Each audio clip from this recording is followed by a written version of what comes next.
Los saludo en esta tarde y noche con la paz del Señor. Estamos continuando este breve estudio, esta miniserie sobre lo que es este tiempo de promesas, provisión y paz, que tiene que ver mucho con la Navidad. El mundo la celebra, pero el mundo no la celebra bajo la luz de las Sagradas Escrituras. Y el mensaje que hoy día vamos a ver apunta a eso, a que no nos salgamos de las Escrituras. Ya hemos visto, si hacemos un repaso de esta breve serie de 3 enseñanzas, esta serie de milagros, hemos visto primeramente el milagro del nacimiento virginal, la encarnación de Jesucristo, que estaba profetizada, que se cumplió, que se anunció, que se hizo realidad. También vimos ese milagro del pesebre. Todo estaba preparado, todo lo que pasó era con un propósito, y ese nacimiento en el pesebre tiene un mensaje para nosotros, para que nosotros no hagamos como ellos hicieron, que no le dieron lugar para que esté en el mesón. Hoy usted y yo abrámosle nuestro corazón a Jesús, para que no solamente Él nazca, sino para que Él crezca, se desarrolle y nosotros menguemos y Él crezca.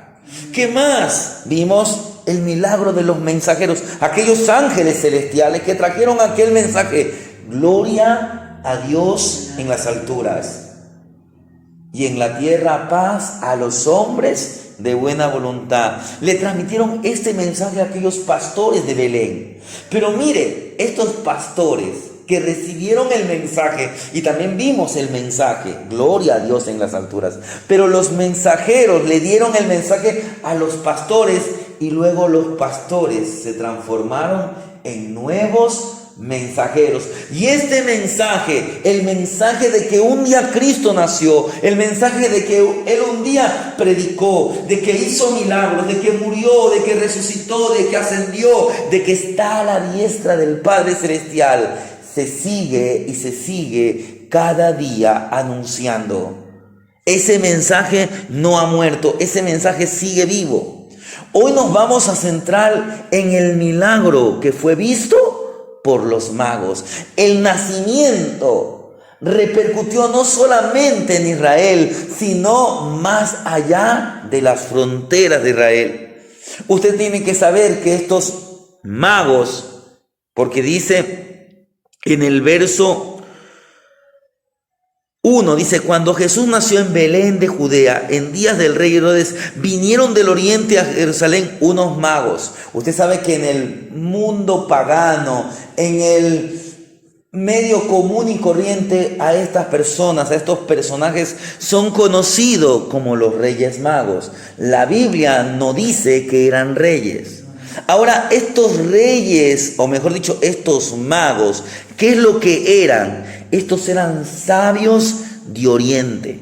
Magos eran aquellos que se dedicaban al estudio de las estrellas, de los astros.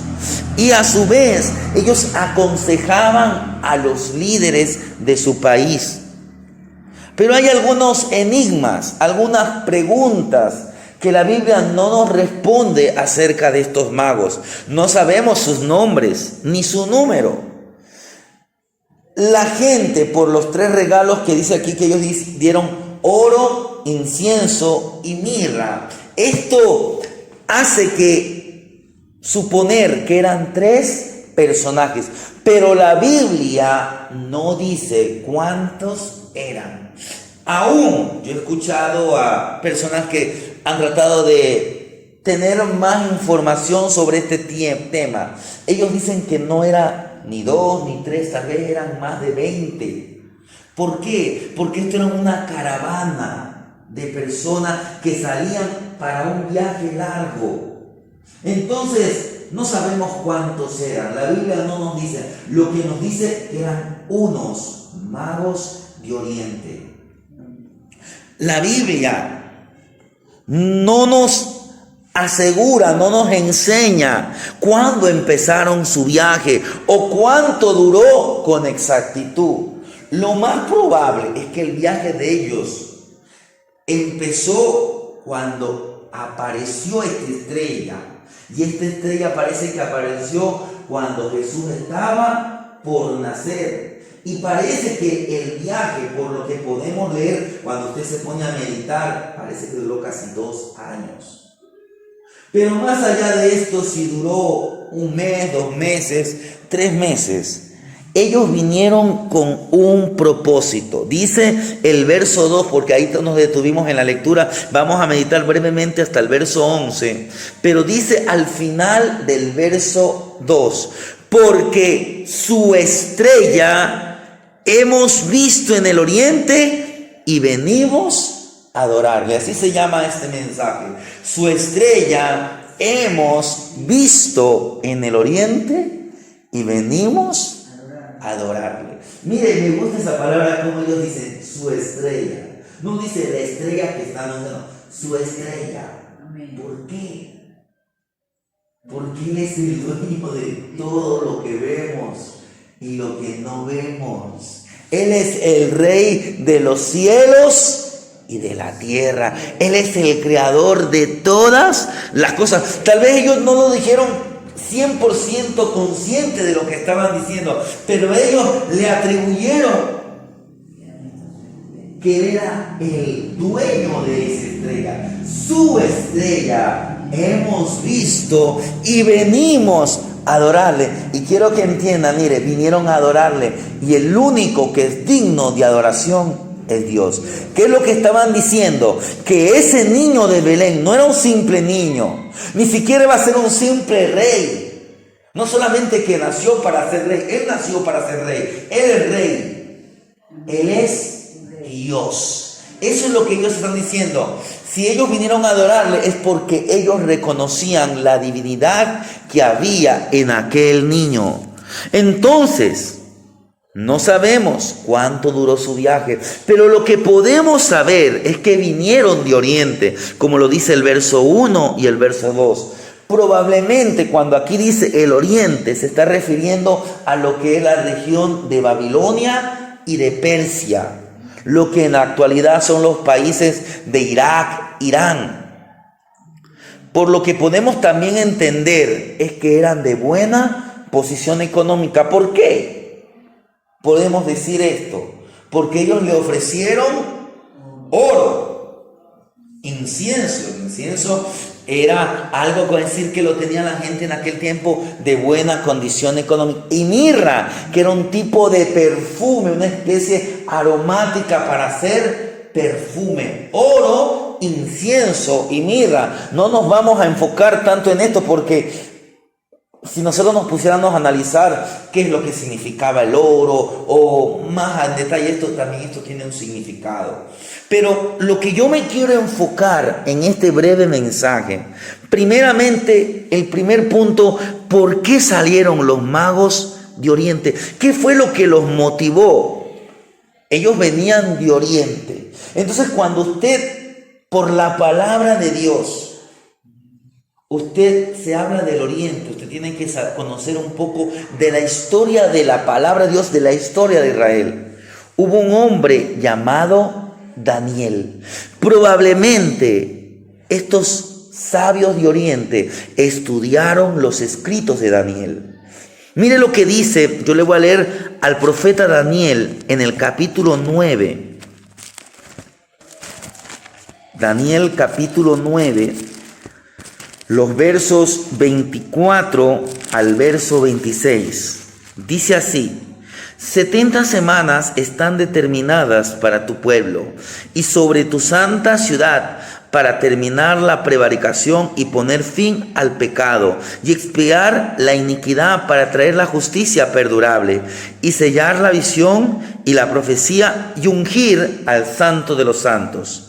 Sabe pues y entiende que desde la salida para restaurar y edificar a Jerusalén hasta el Mesías, príncipe, Habrá 7 semanas y 62 semanas se volverán a edificar la plaza y el muro en tiempos angustiosos. Y después de las 62 semanas se quitará la vida del Mesías, mas no por sí, y el pueblo de un príncipe que ha de venir destruirá la ciudad y santuario, y su fin será con inundación hasta el fin de la guerra, durarán las devastaciones. Ese es un estudio profundo que ya lo hemos analizado aquí, el estudio de las 70 semanas. En la primera parte se habla de 69 semanas. Esas 69 semanas se comienzan a contar desde que se edificaron o desde la orden del emperador Ciro, para que Israel vuelva a reconstruir los muros de la ciudad de Jerusalén. Pues ya habían pasado más de 400 años. Casi estaban cumpliéndose las 69 semanas. Y en esas 69 semanas iba a concluir ¿con qué? Con que moriría el Mesías príncipe. Está hablando del rey de los judíos, del rey de reyes y del señor de señores, de Jesucristo. Pero primeramente, ¿qué tenía que pasar? Tenía que nacer. Tenía que nacer. Entonces, ellos si estudiaron, porque Daniel tuvo una gran perspectiva profética y escribió respecto a un futuro rey de los judíos. Si ellos meditaron, ellos pudieron decir, el tiempo de Daniel se está cumpliendo. Está cerca la venida del Mesías príncipe.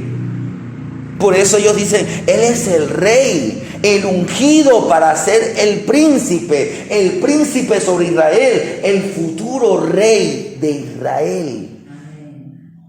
¿Y qué más dicen? Mire, primera cosa que podríamos decir es que fue la escritura la que los motivó a realizar ese viaje. Pero ¿qué más? Lo que ya leímos en el verso 2, porque su estrella hemos visto en el oriente.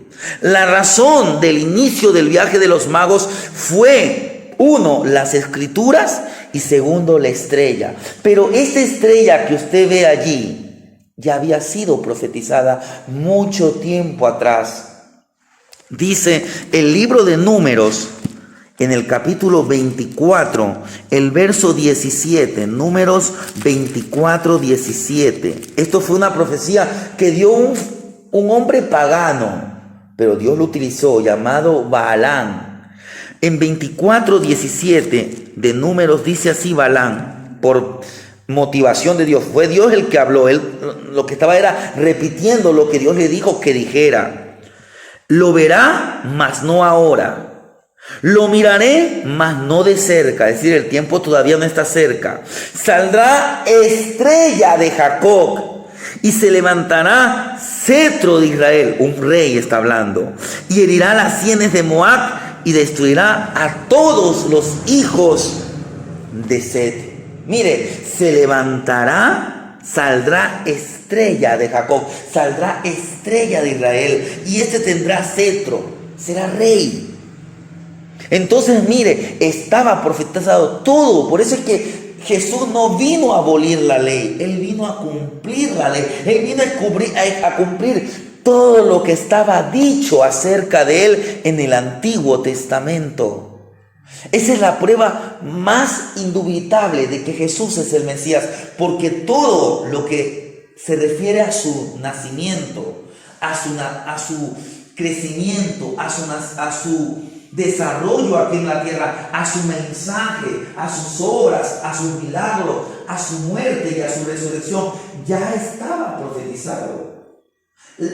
Por el tiempo no nos podemos ir, pero creo que hay, no sé si es el Salmo 33 o 34, donde ya estaba profetizado que María tendría hijos y que los hijos a su vez negarían, no le creerían a Jesús. Mire, no es que solamente cuando usted ve allí en el Nuevo Testamento que dice, ¿y dónde está María y sus hermanos? Desde el Antiguo Testamento ya estaba profetizado que María tendría hijos y que esos hijos, hermanos de Jesús, en carne, no creerían en Él. Estaba profetizado que sería vendido por uno de sus discípulos, todo todo estaba profetizado que nacería en Belén. Y eso es lo que yo quiero que usted y yo nos enfaticemos, que cuando estudiamos las Escrituras, la luz empieza a llegarnos, la luz del Evangelio, la luz de la palabra, porque recuérdese que la palabra es lámpara a nuestros pies, es lumbrera a nuestros caminos. Jesús dijo, escudriñad las Escrituras, porque os parece que en ellas halláis la vida eterna y porque ellas dan testimonio de mí. Cuando él dijo las Escrituras, se estaba refiriendo a qué parte de la Biblia. Al Antiguo Testamento. Recuérdese que en aquel tiempo el Nuevo Testamento todavía no se había escrito. Fue después de que Jesús ascendió. Poco a poco comenzó a transcribirse aquellos relatos acerca de Jesús, de la iglesia, las enseñanzas de los apóstoles. Cuando usted y yo estudiamos las Escrituras, esa luz empieza a llegarnos, porque las Sagradas Escrituras nos hacen entender. Dice el salmista David en el Salmo 119, en el verso 130, Salmo número 119, el verso 130, dice así, mire: la exposición de tus palabras alumbra. ¿Y qué más dice? Hace entender a los simples. Mire, la exposición, cuando se predica como se debe de predicar la palabra, no sin quitarle, no sin añadirle, no sin buscarle mi pensamiento, sino como debe de ser. La exposición de tu palabra alumbra y hace entender a los simples. Estos no eran cualquiera, eran sabios. Pero usted no tiene que ir con su conocimiento humano, usted tiene que ir con toda humildad. Dios resiste a los soberbios y da gracia a los humildes. Estos hombres se fueron a las Escrituras y por eso que estaban en busca. Mire, ahí estaban escribas. Pero ¿quiénes estaban buscando al Mesías? No eran los escribas de Israel, no eran los conocedores de la ley. Porque ellos no tenían hambre de la palabra de Dios. Dios quiere que usted y yo tengamos hambre de la palabra de Dios. Cristo va a recibir a todos los que vengan a Él. Pero tienen que venir en busca de ¿qué? De hambre. Esto es algo que yo dije el mensaje anterior. Cristo va a recibir a todo al que venga a Él. Pero usted tiene que venir con hambre, hambre de las cosas de Dios. Vuelvo a leer San Juan. Esto yo ya leí el mensaje anterior, pero en San Juan, el verso, capítulo 6, el verso 7 dice: Felipe le respondió, 200 denarios de pan no bastarían para que cada uno de ellos tomase un poco. El pan de vida es suficiente, Cristo es suficiente. No es que va a faltar, no es que va a restar. Hay suficiente pan. La pregunta es, en su vida, en mi vida, en la vida de los que asisten a un templo evangélico, ¿hay hambre? ¿Hay suficiente hambre de la palabra de Dios? Parece que hoy los cristianos ya se están cansando de la palabra de Dios. Ay, es porque, bueno, tenemos prédicas y todo eso es bueno. Pero ya no queremos leer la Biblia, ya no queremos congregarnos. No, hermanos, recuérdense que lo que dice Hebreos, no dejáis de congregaros como algunos tienen por costumbre, y más que veis que el día se acerca. Es decir, que hoy que estamos viviendo, cada día estamos más cerca de la venida de Cristo. Es cuando más usted y yo tenemos que tener hambre de las cosas de Dios. Cuando más tenemos que orar. Orar y velar para que no caigáis en tentación. Es cuando más usted y yo tenemos que tener comunión con Dios al leer su palabra. Es cuando más usted y yo tenemos que adorarle en espíritu y en verdad. Es cuando más usted y yo tenemos que buscarle, como estos sabios de Oriente estaban buscando a ese niño que nacería. Pero ¿qué pasó? Volviendo al mensaje central, volviendo a Mateo, dice el verso 1, cuando Jesús nació en Belén de Judea, en día del rey Herodes, vinieron del oriente a Jerusalén. Mire, el niño estaba en Belén, pero ¿qué pasó? Ellos estaban bien bien. Salieron de oriente, fueron rumbo a Israel, se acercaban. Pero en vez de seguir por donde tenían que seguir, se fueron a Jerusalén. ¿Por qué? Dice que llegaron al palacio. Mire, ellos llegaron al palacio porque ellos llegaron preguntando: ¿dónde está el rey de los judíos? Era lógico, humanamente, buscar en el palacio al futuro rey de Israel. Pero ¿qué pasó? Ellos dejaron de seguir la estrella para seguir sus propias impresiones. Lógicamente, el niño tenía que estar en el palacio. Eso era la lógica humana. Pero recuérdese que los pensamientos o los caminos de Dios no son como los pensamientos o los caminos de los hombres. Muchos cristianos son como los magos. Empezamos a andar con Dios, empezamos a servirle a Dios por la palabra y luego nos desviamos. Seguimos nuestros sentimientos, nuestros pensamientos, más que seguir a Cristo por su palabra. Cuando usted y yo andamos por la palabra, por muy torpe que seamos, no nos vamos a desviar. Tal vez cometamos errores, pero no nos vamos a salir. Porque la palabra nos invita a volver cada día a las pisadas de Cristo. Y esto es lo que usted tiene que hacerse una pregunta. Tal vez usted recuerda alguna ocasión en que le ocurrió esto.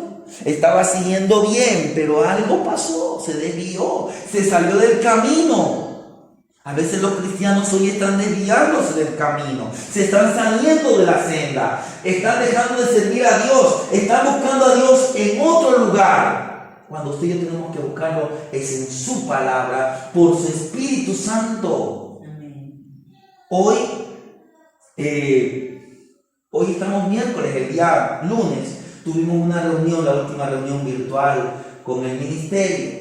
Entonces ahí quien dirige el ministerio, la hermana Marta, después de una meditación, dio permiso a que los pastores dieran un informe.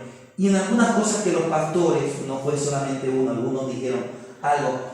Una hermanita, un hermano que estaba sirviendo bien, que estaba congregándose, ahora ya dejó de congregarse porque se encontró con X persona y ahora ya está en doctrinas diferentes. O está asistiendo a otra iglesia. Usted y yo no sigamos a los hombres, no sigamos una denominación, pero sigamos a Cristo. Amén. Y si Dios lo puso en un lugar, a menos que en ese lugar lo estén votando o le estén predicando un evangelio diferente, manténgase allí. Amén. Manténgase allí. No le sea fiel a los hombres, sea fiel a Cristo, pero Cristo lo puso en un lugar. ¿Dónde estaba el niño? En Belén. ¿A dónde se fueron ellos? A Jerusalén. No es que en esa iglesia está el poder de Dios porque ahí son 500,000. Tenga mucho cuidado. No todo el que me dice Señor, Señor entrará en el reino de los cielos, sino el que hace la voluntad de mi Padre. ¿Y qué hizo regresar a los magos? Mire lo que dice los versos 4 al 6. Y convocado todos los principales, sacerdotes y los escribas del pueblo, les preguntó dónde había de nacer el Cristo. Ellos le dijeron: en Belén de Judea, porque así está escrito por el profeta. Y tú, Belén, de la tierra de Judá, no eres la más pequeña entre los príncipes de Judá, porque de ti saldrá un guiador que apacentará a mi pueblo Israel. Mire, esta era una profecía que le había profetizado un hombre llamado Miqueas hace casi 500 o 600 años atrás. ¿Qué es lo que los hizo volver? ¿Qué es lo que los hizo regresar al camino? Fue la palabra. Herodes, ¿qué hace? Reacciona ante la búsqueda de los magos, porque él era el rey. Y estos estaban buscando al rey de los judíos. Él se queda sorprendido: yo soy el rey. No, tú no eres el rey. El rey es un niño pequeño, ha nacido. Entonces, ¿qué él hace? Llama a los principales sacerdotes, a los escribas, para pedirle consejo. Y ellos citaron las escrituras ante los sabios de Oriente, ante estos magos. Los magos, ¿qué hicieron? Obedecieron de inmediato.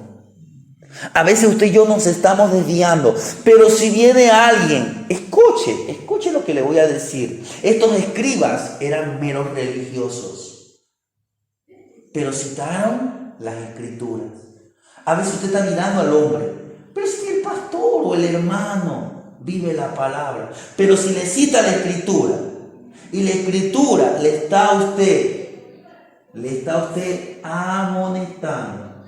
No importa si él vive o no vive el evangelio, a usted lo que le tiene que importar es lo que le diga Dios por su palabra. Estos escribas no estaban buscando al Mesías. Oiga, ellos tenían que decir, no, si estos extranjeros están buscando al Mesías, nosotros también vamos a adorarle. Pero los escribas, bueno, vayan ustedes a Belén. Es como que si yo dijera, hermano, ore, lea, y yo no hago. Allá, yo con Dios. Pero usted no se fije en el que le da la palabra, usted fíjese en el autor de la palabra, que es Dios por medio de su Santo Espíritu. Coja el consejo. ¿Qué hicieron estos hombres, estos magos? Partieron para Belén, vieron la estrella. Al volver a las escrituras, ¿qué pasó? Vieron la luz. Nuevamente vieron la estrella y se encaminaron a su propósito. Quiero que usted recuerde el propósito de ellos cuando ellos salieron. Fue porque su estrella hemos visto en el oriente y venimos a adorarle. Se habían salido del propósito. Ahora la escritura lo estaba encaminando al propósito. Dice los versos 9 al 11. Ellos, habiendo oído al rey, se fueron. Y aquí la estrella que habían visto. Mire, es como que la estrella se les perdió. Pero ahora, y la estrella que habían visto en el oriente iba delante de ellos. Hasta que llegando se detuvo sobre donde estaba el niño, y a ver la estrella se regocijaron con muy grande gozo, y al entrar en la casa vieron al niño con su madre y María, y postrándose, mire, postrándose, porque la palabra adorar significa eso, postrarse. Por eso es que los judíos no hacían reverencia a nadie. Recuérdense a Mardoqueo, él no hacía ninguna reverencia, porque esa es forma de adorar. Por eso usted no tiene que adorarse ante ninguna estatua, ante ningún predicador, ante ningún hombre. Al único que usted tiene que rendirle gloria, honra y adoración es a Dios, a Jesucristo, Dios hecho hombre, al Padre, al Hijo y al Espíritu Santo. Al Espíritu Santo hay que adorarlo obedeciéndolo, no diciéndole buenos días Espíritu Santo, porque esa es una costumbre de hombres. Hoy muchas costumbres de hombres se han infiltrado en la iglesia. Eso es salirse de las escrituras y andar a la lógica humana. Bienvenido Espíritu Santo. Quien sacó esa frase o esa temática, hoy es uno de los más reconocidos falsos profetas dentro del evangelio. Acusado de ¿qué? De ser un predicador de la prosperidad. Pero muchos cristianos evangélicos están cegados. ¿Por qué? Porque no buscan al Cristo de la Escritura. Están buscando al Cristo que ellos han fabricado en hombres y mujeres. No, usted siga al Cristo de las Escrituras. ¿Y qué es lo que va a hacer usted? Ofrecerle todo lo que es usted. Dice que ellos llegaron, se postraron y le adoraron. Y abriendo sus tesoros, mire, sus tesoros. Por eso es que se cree que eran más de 3. Abriendo sus tesoros, le ofrecieron presentes. Oro, incienso y mirra. Lo que está diciendo que entre sus presentes había oro, incienso y mirra. ¿Cuánto más habrán traído para darle al rey? ¿Qué dice el apóstol Pablo? Así que, hermanos, os ruego por la misericordia de Dios que presentéis vuestro cuerpo en sacrificio vivo, santo, agradable a Dios, que es vuestro culto racional. ¿Qué pasó? Al escuchar la palabra, ellos fueron encaminados a su propósito. Partieron para Belén, vieron la estrella. Al volver las escrituras, volvieron a su propósito. Para terminar esta pequeña miniserie, quiero concluir con esto. Al hallar a Cristo, los sabios de Oriente lo adoraron. Le presentaron al rey oro, incienso y mirra. Los sabios aún hoy le adoran. ¿Quién es sabio? ¿Quién es entendido de corazón? El que le busca a Cristo. Y no solamente el que le busca a Cristo, porque muchos le buscan para que les haga el milagro, para que le resuelva los problemas. Cristo puede hacer todo eso y mucho más. Búsquele a Cristo, como hicieron estos sabios. Hemos visto su estrella y venimos a adorarle. Los sabios aún hoy le adoran a Cristo y le presentan lo mejor de su vida. Entreguémosle lo mejor de nuestras vidas. Entreguémosles nuestro corazón, espíritu, alma y cuerpo. Amén.